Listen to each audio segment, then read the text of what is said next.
An একজন সাধারণ trainee. নিষেধাজ্ঞা ভেঙে একের পর এক ডেমনিক কেসের মুখোমুখি সে হয়, এবং যত সামনে এগোয় ততই বোঝা যায় এই যুদ্ধ শুধু আক্রান্তদের জন্য না, এই যুদ্ধ ধীরে ধীরে তার নিজের জীবনকেই গ্রাস করে চলেছে। পজেসড ভিকটিমদের সাহায্য করতে করতে সে একটা পর্যায়ে বুঝতে পারে সব কিছুর মূল ঘটনাই শুরু হয়েছিল তার ছোটবেলা থেকে। কথিত আছে 7ম শতাব্দীর পর কোনো নারী কখনো অফিসিয়ালি এক্সরসিস্ট হতে পারেনি। তাহলে প্রশ্ন থেকেই যায়, অ্যান কি পারবে সেই ইতিহাস ভাঙতে, নাকি এই যাত্রার মূল্য তাকে অন্য কিছুর মাধ্যমেই দিতে হবে? তো বলছিলাম 2022 সালে মুক্তিপ্রাপ্ত সিনেমা প্রে ফর দ্য ডেভিলের কথা। তো কেমন আছো তোমরা সবাই? আশা করি সবাই খুবই ভালো আছো। And let me reintroduce myself. আমি Emon and welcome to my channel সিনেহল। এবং সেই সাথে শুরু করা যাক আজকের গল্প।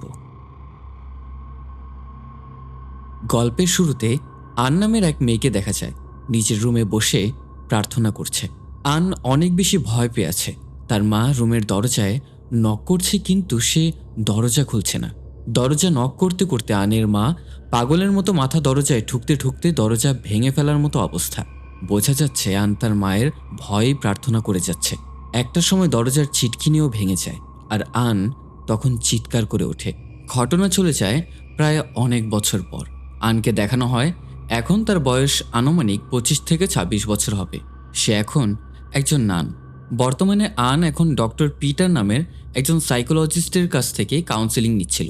আন বলছিল তার মা খুব ভালো একজন মহিলা ছিলেন, তাকে খুবই ভালোবাসত, অনেক আদর যত্নও করত। তবে মাঝে মাঝে আনের মাথা আঁচড়াতে আসলে তার কিছু একটা হয়ে যেত। অদ্ভুত আচরণ করত, আনকে আঘাত করত, এমনকি চুল আঁচড়াতে আঁচড়াতে গান গেয়ে সে এরকম ব্যবহার করত। তবে পরে আবার এই জন্য সে আমার কাছে ক্ষমাও চাইত, বলতো তার ভেতর থেকে একটা আওয়াজ তাকে এই কাজগুলো করতে বলে। আন জানায় তার মা মূলত পজেসড ছিল। 1835 সালে ভ্যাটিকানসের পক্ষ থেকে এক্সোরসিজম শেখানোর জন্য একটা স্কুল খোলা হয়। তবে সেই জায়গায় পজেসড লোকজনের সংখ্যা এত বেশি বেড়ে গিয়েছিল যে সেখানে হসপিটালের মতো পজেসড লোকদেরকে রাখা হতো, আর নানরা তাদের দেখাশোনা করত, আর প্রিস্টরা এক্সোরসিজম শিখে তাদেরকে সুস্থ করত। এখানে আনকে দেখা যায় এই স্কুলে যদিও সে একজন নান, তবুও এক্সোরসিজমের প্রতি তার অনেক কৌতূহল কাজ করে। আন সেখানে পিটারের ক্লাস করছিল, যেখানে পিটার সবাইকে ডাকিনী বিদ্যা, তন্ত্রমন্ত্র, জাদু রিচুয়াল এইসবের ইতিহাস সম্পর্কে বলছিল। সাথে সবাইকে এটাও বলে রোগীদের উপর এক্সোরসিজম করার আগে এখানে আনলে কিছু সাইকোলজিক্যাল টেস্ট করা হয়। সবকিছু ঠিকঠাক থাকলেই তাদের উপর মূলত এক্সোরসিজমটা করা হয়। মূলত আন এখানে কয়েকজন রোগীর দেখাশোনা করছিল। এখানে নতুন একজন রোগী এসেছে, যে কিনা মাত্র 10 বছরের বাচ্চা মেয়ে, যার নাম নাটালি। আন তার সাথে কথা বলে তাকে চিয়ার আপ করার চেষ্টা করে, যে কারণে এখানকার মধ্যে আন সবার মাঝেই জনপ্রিয় হয়ে গিয়েছিল। সবার চোখের মনে ছিল সে। সেদিন রাতে বাইরে বৃষ্টি হচ্ছিল। আন নিজের মায়ের মাথা আছড়ে দেওয়ার সেই চিরুনিটা দেখছিল, আর ছোটবেলায় তার মায়ের সাথে সেই পজিশনের মধ্যে থাকা চুল আছড়ে দেওয়ার ঘটনা ভেবে আতঙ্কে উঠে সেখান থেকে উঠে জানালা লাগাতে গেলে জানালায় কারো একটা প্রতিবিম্ব দেখতে পেয়ে চমকে উঠে আন। দরজায় যেন কারো দাঁড়িয়ে থাকার ছায়া দেখল সে, কিন্তু দরজা খুলে বাইরে কাউকেই খুঁজে পেল না। পরদিন সকালে পেশেন্ট ওয়ার্ডে করিডোরে হাঁটতে হাঁটতে বারবার আন বাচ্চাদের কান্নার আওয়াজ পাচ্ছিল। সে বুঝতে পারছিল না আওয়াজটা কোথা থেকে আসছিল। তখন নাটালি আনের সামনে চলে আসে, যাকে দেখে আন কিছুটা চমকে যায়, কারণ রোগীরা বেশিরভাগ সময় তালাবদ্ধ রুমে মনিটরিংয়ের মধ্যেই থাকে। তাহলে নাটালি বেরিয়ে আসলো কি করে? আর এখানে অল্প সংখ্যক কর্মচারীর ভেতরে যাওয়ার অনুমতি আছে। আন নাটালির সাথে একটু কথাবার্তা বলে তাকে রুমে ফেরত পাঠিয়ে দেয়। এরপর সিঁড়ি দিয়ে নামতে নামতে আন কিছু আওয়াজ শুনতে পায়, যেন কেউ তাকে ডাকছে। এখন এই বিষয়টা নিয়ে আন চিন্তাভাবনা শুরু করে, কেন সে এরকম ডাক শুনতে পারছে। হয়তো মনে মনে আন্দাজও করতে পারছে কেন শুনতে পাচ্ছে। আন একটা ক্লাসরুমের পাশ দিয়ে যাচ্ছিল তখন, যেখানে ফাদার কুইন প্রিস্টদের ক্লাস নিচ্ছিল। ফাদার কুইন সবাইকে একজন মেয়ের সম্পর্কে বলছিল যে পজেস ছিল, আর এক্সোরসিজম তার উপর কোনো কাজ করছিল না।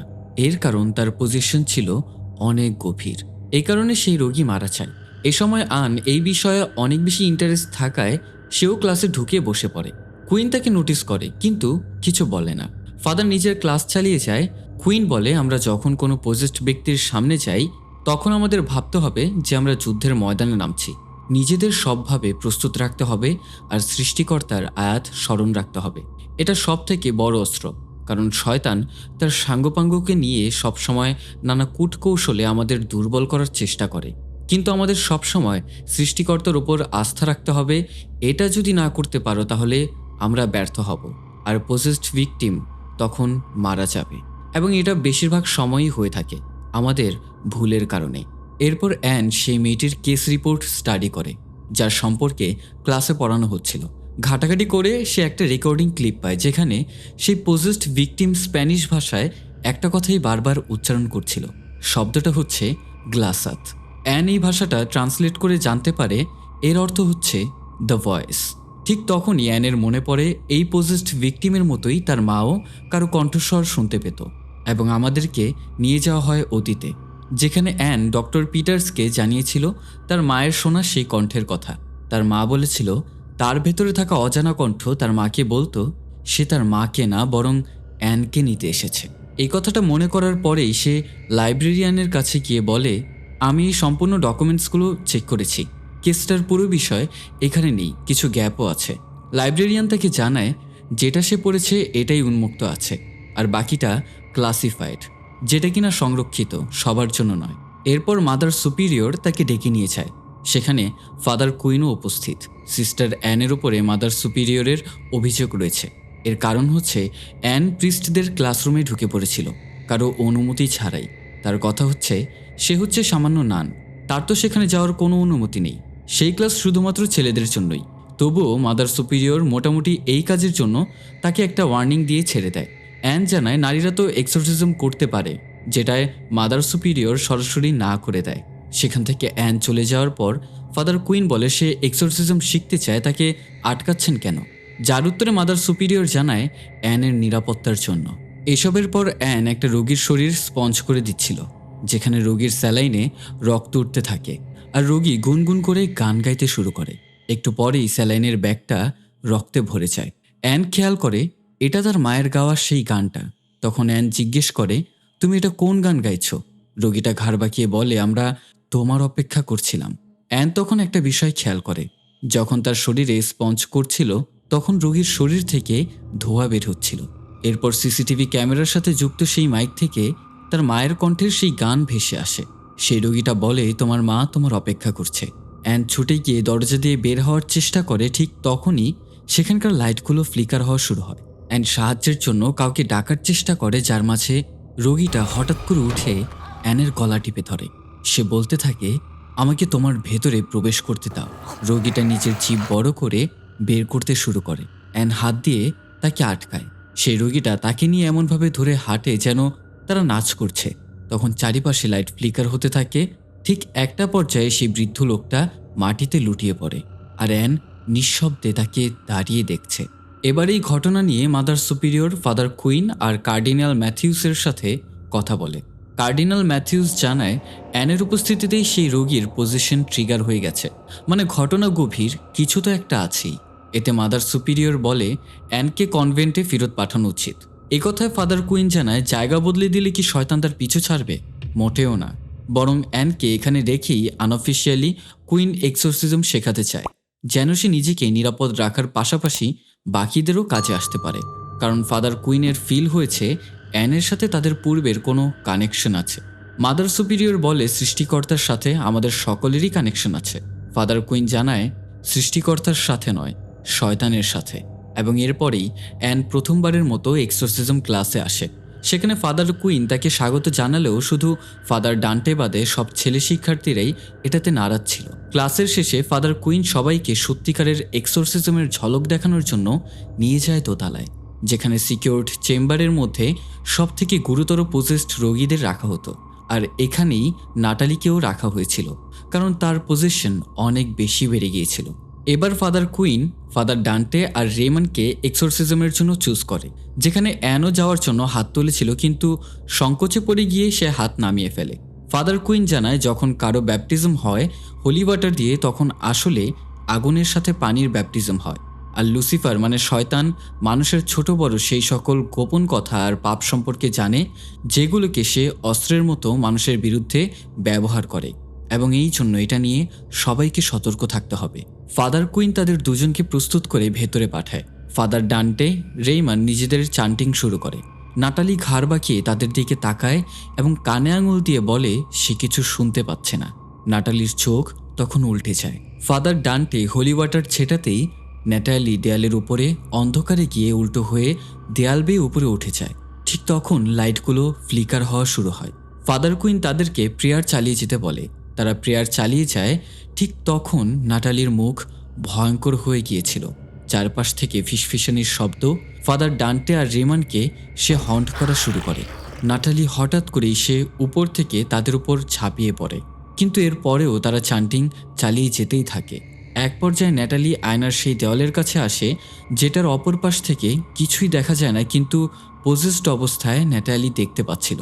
সে এসে অ্যানের মুখোমুখি দাঁড়ায় এবং নিজের চোখের উপরে হাত রাখে। তখন অলৌকিকভাবে তার হাত ফুটো হয়ে পোকা বের হয়ে গড়িয়ে পড়ছিল। সেখানে উপস্থিত সবাই এই বিষয়টা দেখে অনেক ভয় পেয়ে যায়। তখন ন্যাটালি অ্যানকে লক্ষ্য করে বলছিল, আমাকে তোমার ভেতরে প্রবেশ করতে দাও। অবস্থার বেগতিক দেখে ফাদার কুইন ভেতরে যায়। তার চান্টিংয়ে নাটালি খাটের নিচে ঢুকে পড়ে। ঠিক তখনই উপর দিয়ে কম্বল উঁচু হয়ে যায়। ফাদার কুইন কম্বল টান দিয়ে সরাতে গেলেই সেখানে কিছুই দেখতে পায় না। আর তখনই ন্যাটালি কুইনের পা ধরে হ্যাচকা টান দিয়ে নিয়ে যায়। ফাদার ডান্টে আর রেইমান তখন কুইনকে তোলে। উল্টো দিকে ন্যাটালির শরীর অদ্ভুতভাবে বাঁকিয়ে সে বের হয়ে আসে। এখন এই পরিস্থিতিটা এতটাই বেশি বাজে হয়ে গেছে যে অ্যান সেটা দেখেই রুমের মধ্যে ছুটে চলে আসে এবং সে ন্যাটালির মুখোমুখি হয়।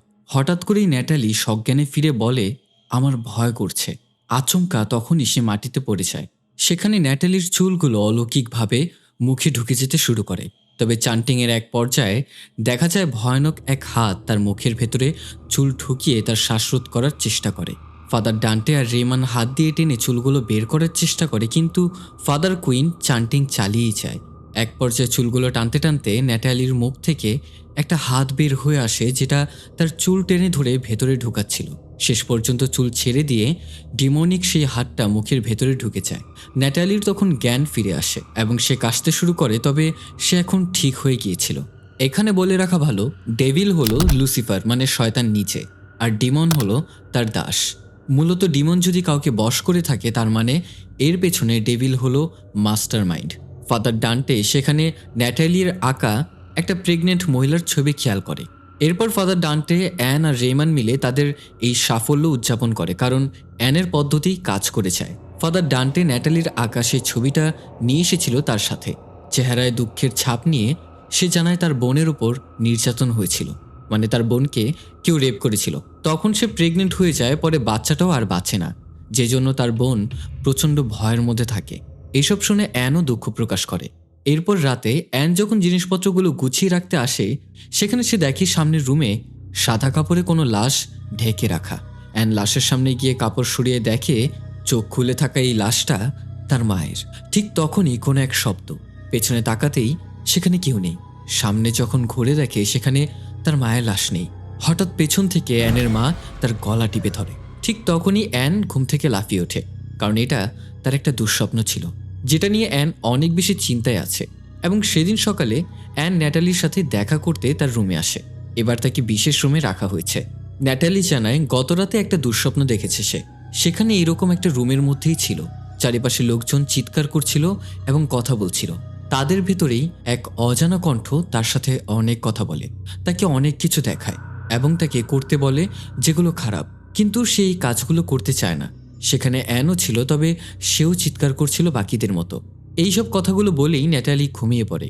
অ্যান তাকে ধরতে গেলে তার হাত যেন হুট করে নিজেকে ছাড়িয়ে নেয়। এরপর ফাদার কুইনের কাছ থেকে ন্যাটালির অবস্থা সম্পর্কে জানতে পারে অ্যান।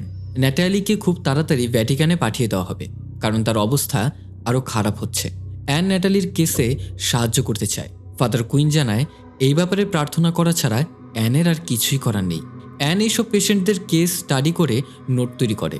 ফাদার ডান্টের সাহায্যে লাইব্রেরিয়ানকে সরিয়ে কনফিডেন্সিয়াল ফাইলগুলো যেগুলো গুরুতর সেগুলো চুরি করে সে স্টাডি করে। অ্যান দেখতে পায় ভ্যাটিকানে পাঠানো প্রতিটা কেসের রোগীরা ভয়ঙ্করভাবে মারা গেছে। শেষ পর্যন্ত অনেক খোঁজাখুঁজির পর একটা কেস পাওয়া যায় যে রোগী ভ্যাটিকান থেকে বেঁচে ফিরেছে। সেই রোগীর ইন্টারভিউতে রোগীটা বলে, পজেসড অবস্থায় সে নিজের অনেক ক্ষতি করেছে, এমনকি ভয়ঙ্করভাবে নিজের চেহারা বিকৃতও করেছে। অনেক হতাশা আর গিল্টের ফিল করিয়েছে, যার জন্য এখনও তার সেসব নিয়েই বেঁচে থাকতে হচ্ছে। এরপর অ্যানকে দেখা যায় পিটারের সাথে কথা বলতে, যেখানে সে নিজের মায়ের সাথে কাটানো পুরনো দিনের কথাগুলো অনেক মনে করছিল। বেশিরভাগ সময় অ্যান তার মায়ের কাছ থেকে লুকিয়ে থাকত। এমনও সময় গেছে যে অ্যানকে খুঁজে তার মা তার উপর আক্রমণ করত। তবে একটা দিন অনেক বাজে একটা ঘটনার সম্মুখীন হয়। একদিন সে সিঁড়ি বেয়ে উপরে উঠছিল, ঠিক সেই সময় তার মা আত্মহত্যা করে। অ্যান এখনও তার মায়ের মৃত্যুর জন্য নিজের মধ্যে অপরাধ বোধে ভুগে। অ্যান এবার ন্যাটালির রুমে যাওয়ার চেষ্টা করলে সে দেখতে পায় চাবি কাজ করছে না। অপর প্রান্তে একজন সিস্টার তাকে জানায় এই রুমে সবার যাওয়ার অনুমতি নেই। অ্যান এর কারণ জানতে চাইলে সিস্টার তাকে কোনো এক কারণে বলতে পারে না। তবে সেখানে থাকা ন্যাটালি পজেসড অবস্থায় ঘাড় বাঁকিয়ে পেছনে তাকায়। অ্যান ছুটে চলে যায় ফাদার কুইনের কাছে। ন্যাটালি এর ভ্যাটিকানে যাওয়া নিয়ে অ্যানের অসম্মতি আছে। 90% কেসে ভ্যাটিকান থেকে রোগী ফেরত আসে না। এসব কনফিডেন্সিয়াল তথ্য নেওয়ার জন্য অ্যানকে কুইন ওয়ার্নিং দেয়, যেন সে পরবর্তীতে এইসব আনঅথরাইজড কাজ না করে, নয়তো সে এবার অ্যানের হয়ে আর কিছুই করতে পারবে না। অ্যান ফাদার কুইনকে তখন এই সম্পূর্ণ বিষয়টা বোঝানোর চেষ্টা করে। ডেভিল আসলে মানুষের মধ্যে লজ্জা আর অপরাধবোধকে কাজে লাগিয়ে মানুষকে দুর্বল করে পজেস করে নেয়। আর সেই ভেতর থেকে ভেঙে পড়া মানুষকেই যেখানেই পাঠানো হোক না কেন তাদের মৃত্যু হবেই, কারণ শয়তান অলরেডি তাদের ভেতরের মনুষ্যত্বকে হারিয়ে দিয়ে জিতে গেছে। এজন্য তাদের আগে মানুষের ভেতরের সেই অপরাধবোধকে দূর করতে হবে, তারপর এক্সোরসিজমে সফল হবে। এর পরিপ্রেক্ষিতে ফাদার কুইন বলে, তাহলে বলো ন্যাটালিয়ার মতো 10 বছরের নিরাপরাধ বাচ্চার মনে কি ধরনের অপরাধ বোধ থাকতে পারে? যার কোনো উত্তর আপাতত অ্যানের কাছে না থাকায় সে ফাদার কুইনকে কোনো উত্তর দেয়নি।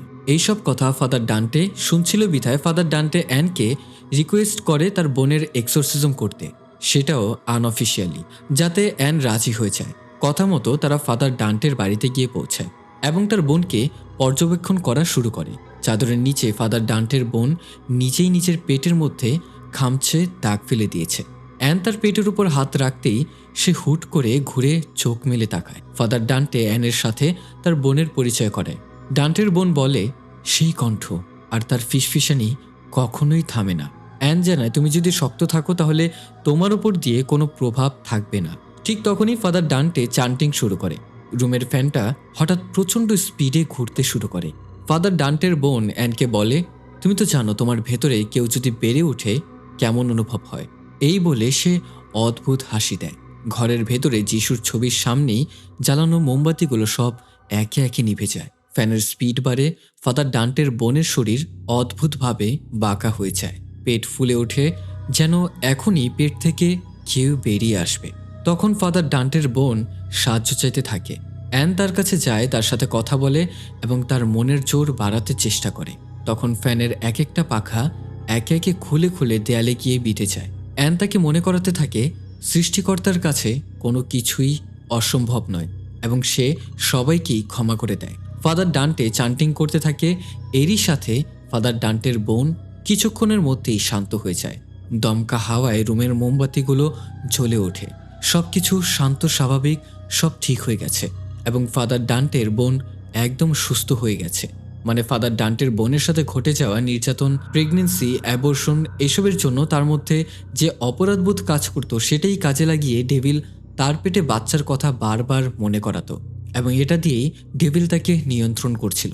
যখন অ্যান তার সাথে কথা বলে এবং তার অপরাধবোধ কমাতে শুরু করে, তখনই ডেভিল বিরক্ত বোধ করে। যার লণ্ডভণ্ড করেছিল একসময় তারা জিতে যায় এবং ডেভিল হেরে যায়।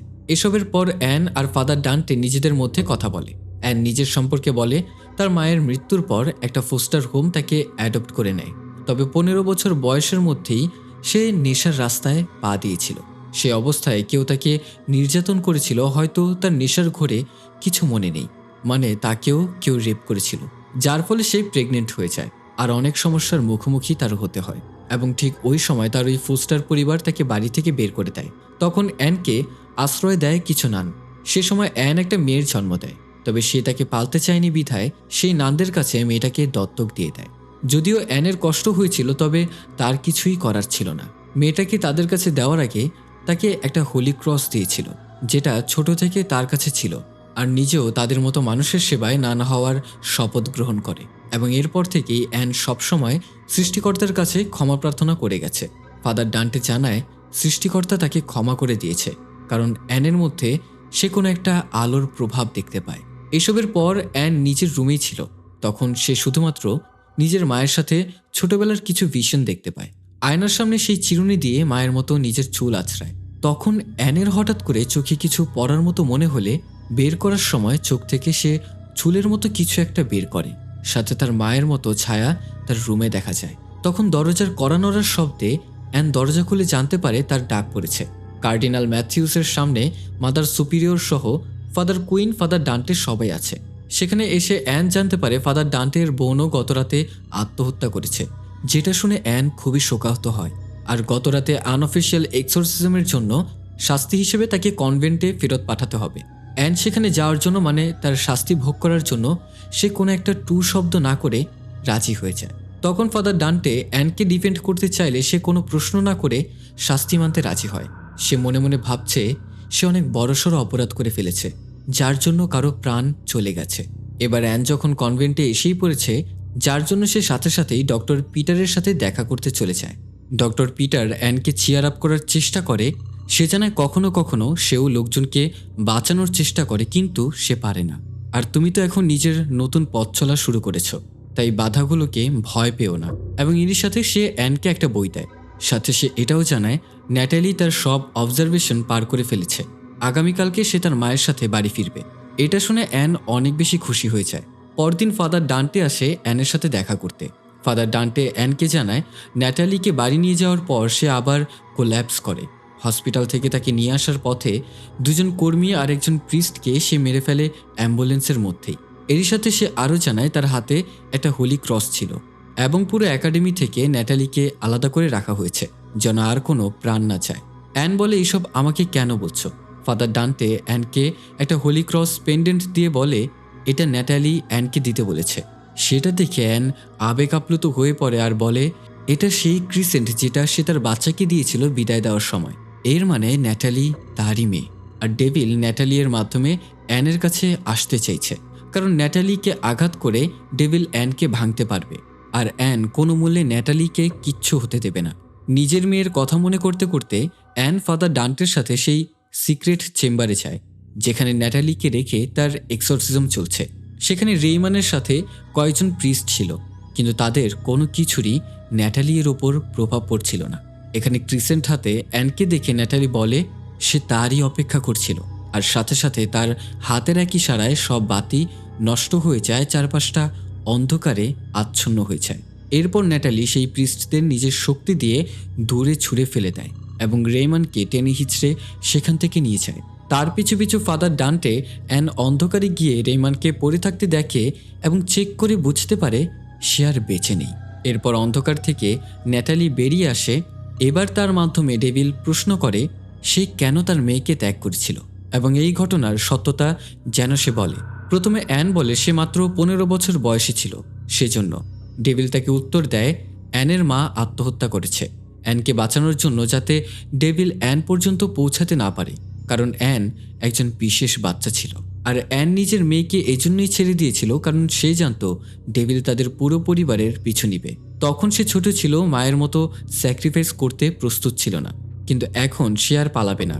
ন্যাটালি এবার এসে অ্যানকে জড়িয়ে ধরে, যার মাধ্যমে ন্যাটালির থেকে ডেভিল অ্যানের ভেতরে প্রবেশ করে। ডেভিল অ্যানের ভেতরে প্রবেশ করে তাকে পজেস করে অদ্ভুতভাবে অ্যানের শরীর বাঁকাতে থাকে আর শূন্যে ভাসাতে শুরু করে। শেষবারের মতো অ্যান ফাদার ডান্টেকে পালিয়ে যেতে বলে। ফাদার ডান্টে ন্যাটালিকে কোলে নিয়ে পালাতে শুরু করে। কিছুটা যেতেই দরজাগুলো আপনা আপনি বন্ধ হয়ে যেতে থাকে। ন্যাটালির জ্ঞান ফিরলে ফাদার ডান্টে তাকে ছোট একটু জায়গা নিয়ে বেরিয়ে লুকিয়ে থাকতে বলে। পজেসড অ্যান তাদেরকে মারার জন্য আসছিল। ফাদার ডান্টে খেয়াল করে সে লুকিয়ে থাকা ন্যাটালিকে খুঁজে বের করে ফেলেছে। অ্যান ন্যাটালির গলা টিপে ধরে সেই ব্যাপটিজম পানির পুকুরে ডুবিয়ে মারার চেষ্টা করে। এবার ফাদার ডান্টে আহত হয়ে পড়ে আছে। অ্যান পুরোপুরি পজেসড হয়ে ন্যাটালিকে মারতে চাইছে, কিন্তু এবার ন্যাটালিকে বাঁচাবে কে? ন্যাটালিকে বাঁচাতে আসে সেই কণ্ঠ যে ছিল অ্যানের মায়ের, যেটা অ্যান সবসময় শুনতে পেত, যার কণ্ঠ ছিল অ্যানের চেনা, যেই ফিসফিসানির শব্দ সবসময় অ্যানের পিছু করত আর বলতো আমি সবসময় তোমার পাশে আছি। মানে ন্যাটালির নানির কণ্ঠ। অ্যানের মায়ের আত্মা সবসময় অ্যানের পাশেই ছিল, যে কিনা তাকে প্রোটেক্ট করত। বেঁচে থাকতেও যে নিজের মেয়ের জন্য নিজের ভেতরে ভেতরে লড়াই চালিয়ে যেত, নিজের মেয়েকে বাঁচানোর চেষ্টায় শেষ পর্যন্ত অ্যানের মা জীবন দিয়ে দিয়েছে, আর মৃত্যুর পরেও তাই করে যাচ্ছে। এইসব কথা ধীরে ধীরে অ্যানের মনে পড়তে থাকে, আর অ্যান এবার নিজের মায়ের মতো ভেতরে ভেতরে লড়তে শুরু করে। পুরোপুরি পজেসড অবস্থায়ও মায়ের কাছ থেকে সাহস পেয়ে অনেক কষ্টে অ্যান সেই হলি ক্রসটা নিজের কপালে ধরে, আর সেই ব্যাপটিজমের পানির পুকুরে ডুব দেয়, যেখানে অ্যানের শরীর থেকে ডেভিল ব্যাপটাইজ হয়ে যায়। তখন সব দরজা খুলে যায়, সব আলো আবারও চলে ওঠে। ডুবতে থাকা অ্যানকে ফাদার ডান্টে কোনো মতে পানি থেকে টেনে তোলে, এবং সেখানে অ্যান, ন্যাটালি আর ফাদার ডান্টের ছোট্ট রিউনিয়ন হয়। এরপর অ্যানকে হসপিটালের বেডে দেখা যায়, যেখানে ন্যাটালি তাকে দেখতে এসেছে। ন্যাটালিকে অ্যান সত্যটা বলেনি। ন্যাটালি জানে না অ্যান যে তার আসল মা, কারণ অ্যান চায় ন্যাটালি যেন সবসময় খুশি থাকে, সুখে থাকে। এজন্য ন্যাটালি অ্যানকে ধন্যবাদ জানিয়ে তার দত্তক নেওয়া মায়ের সাথে চলে যায়। অ্যান ভারাক্রান্ত মনে মেয়ের ভালো চেয়ে তাকে বিদায় জানায়। এরপর সুস্থ হয়ে অ্যান দেখা করে কার্ডিনাল ম্যাথিউসের সাথে, যেখানে মাদার সুপিরিয়র, ফাদার কুইন সকলেই উপস্থিত ছিল। কার্ডিনাল ম্যাথিউস অ্যানকে জানায় তার কাজে সকলের সবাই খুবই খুশি। নিজের জীবনের পরোয়া না করে সে এভাবে ডেভিলকে হারিয়েছে আর ওইখানে সবাইকে বাঁচিয়েছে, সেটা আসলেই অতুলনীয়। মানে ওখানে সেদিন শেষ পর্যন্ত কেউই মারা যায়নি। এজন্য খুশি হয়ে অ্যানকে এবার ভ্যাটিকানে পাঠানো হবে সেরা প্রিস্ট হয়ে এক্সরসিজম শেখার জন্য, আর অ্যান হবে 7th সেঞ্চুরির প্রথম নারী এক্সরসিস্ট। এবং এই কথা শুনে অ্যান অনেক বেশি খুশি হয়ে যায়। অ্যান ভ্যাটিকানে যাওয়ার আগে ফাদার কুইন অ্যানকে একটা টিপস বলে, যে এখন থেকে অ্যানকে আরও সতর্কতার সাথে থাকতে হবে, কারণ এখন অ্যান যেমন ডেভিলকে চিনে গেছে, তেমনি ডেভিলও অ্যানকে চিনে গেছে। আর ডেভিল যাকে একবার চেনে সে তার পিছু কোনো মতেই ছাড়ে না, তাই সবসময় সাবধানে থাকবে এবং প্রস্তুত থাকবে। এই কথা শুনে নতুন গন্তব্যের পথে নতুন লক্ষ্যে অ্যান এয়ারপোর্টের দিকে রওনা হয়। রাস্তায় ট্রাফিক জ্যামে অ্যান একজন পজেসড মহিলাকে তার দিকে তাকিয়ে স্থিরভাবে দাঁড়িয়ে থাকতে দেখে। তার সাথে অ্যানের ক্যাবের ড্রাইভারও ঘাড় বাঁকিয়ে অ্যানের নাম ধরে ডাকতে শুরু করে, মানে সেও পজেসড। আসলে এরা হলো হেল থেকে ডেভিলের সোলজার, যারা হিউম্যান ফর্মে পৃথিবীতে এসেছে। অ্যানও তখন হোলি ক্রস নিয়ে প্রস্তুত। পজেসড মহিলা আর ক্যাব ড্রাইভার চোখের পলকের মুহূর্তেই অ্যানের উপর আক্রমণ করে, আর এরই সাথে শেষ হয় প্রে ফর দ্য ডেভিল মুভিটি। এখানে প্রে মানে প্রার্থনা করা নয়, এখানে প্রে মানে শিকার। এখানে ডেভিলের শিকার ছিল অ্যান, তার মা আর তার মেয়ে। এই তিনজন সৃষ্টিকর্তার সোলজার, মানে বিশেষ নির্বাচিত লোক। যেখানে অ্যানের জন্মই হয়েছিল একজন এক্সরসিস্ট হওয়ার জন্য। সবসময় পুরুষ এক্সরসিস্টদের দেখানো হয়েছে, সেখানে এখন নারীও থাকতে পারে, সেটা অনেক বড় ব্যাপার। মানে ডেভিল চায় মনুষ্যত্বকে শেষ করে ঈশ্বরে বিশ্বাস নষ্ট করতে, যা ঠেকাবে বিশেষ নির্বাচিত মানুষ, মানে অ্যানের মতো ঈশ্বরের সোলজাররা। তো এই ছিল প্রে ফর দ্য ডেভিল মুভির ঘটনা। কেমন লেগেছে তা অবশ্যই কমেন্ট করে জানাতে কিন্তু ভুলবেন না। যদি ভালো লেগে থাকে তাহলে অবশ্যই লাইক বাটনে ক্লিক করবেন, আর চ্যানেলে নতুন হয়ে থাকলে সাবস্ক্রাইব করে পাশে থাকা বেল আইকনে অল সেট করে রাখবেন। টিল দেন দেখা হচ্ছে নতুন কোনো এক হরর মুভি নিয়ে।